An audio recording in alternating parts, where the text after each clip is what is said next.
The first one is, the poor dad says, I'm not interested in money. And the rich dad says, money is power.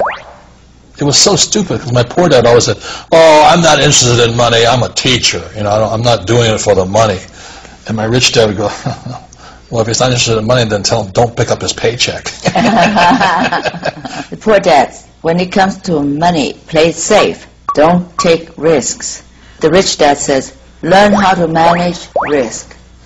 As my poor dad always said, he says investing is risky, and don't take risk, play it safe, be conservative, put it in the bank. Don't play put it in a retirement plan. And my rich dad said, it's not that investing is risky. He said, it's the uneducated person that's risky. And he says, that's why we should learn to teach our kids about money in school earlier rather than later. Okay, poor dad, find a safe and secure job. Rich dad, own your own business. My rich dad always said, go to school so you can get a safe, secure job with a pension and benefits. And my rich dad said, that's not a bad idea if you plan on being poor or working hard all your life. He says, if you want to get rich, one of the best ways to get rich is own your own business. And you want to have people work for you rather than you work for the rich. Poor dad, I can't afford it. Rich dad, how can I afford it? My rich dad always said, poor people say I can't afford it more than rich people. He says, the moment you say you can't afford it, it's like turning off the light switch in your brain. It doesn't have to think anymore. Instead, my rich dad said, ask yourself, how can I afford it? The moment you say, how can I afford it, you turn your light switch of your brain on and you have to think.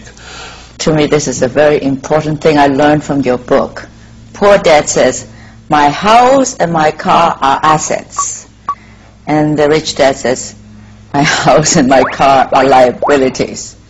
Very simply, my rich dad said, assets will put money in your pocket whether you work or not, and liabilities will take money from your pocket whether you work or not. Never call a liability an asset. That's what gets you in trouble. Mm. So when people say, well, my banker said, a house is an asset, I said, your banker's not lying to you. You're just not saying whose asset it is. It's the bank's asset. Because every month you send the bank a check, and that's how you know. And a car too. Same.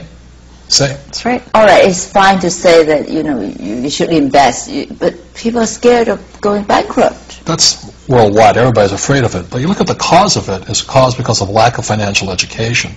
So the problem is that our school system has never taught us anything about money. So that's why people need to be careful and start demanding your school systems teach your children financial intelligence as soon as possible. Money isn't evil. Ignorance is evil. 说到让学生们尽早接受理财教育，罗伯特和夫人可不是纸上谈兵，他们早就行动起来了。措施之一就是为世界各地的学校免费提供他们设计的网上游戏。夫妻两个虽然没有小孩，但对教育都十分重视，他们会继续亲密合作，向年轻人传播金融投资知识。How did you two meet? We met in a bar in Honolulu. And she wouldn't go out with me. And I kept asking her out. He did. He asked me out for 6 months. He was a very, very good persuasive salesperson. Very good. I finally said, yes, I'll just go out for a drink. And we've been together ever since. And it's been 20 years now. Yep. And she's my best friend. She's my business partner. And like I said, I didn't marry her for her cooking ability. My mother always said, if you don't want to spend your life in the kitchen, don't learn how to cook. And I took her to heart with that. My mother told me that too.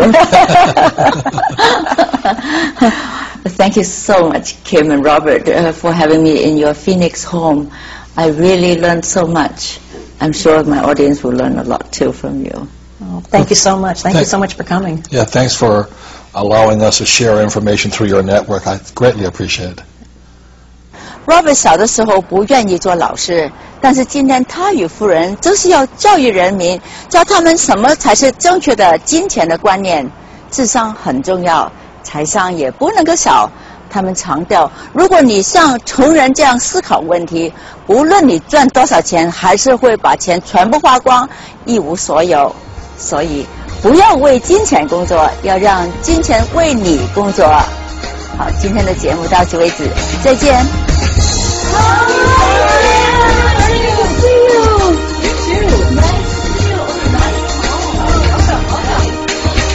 No, but it's gone to my wallet.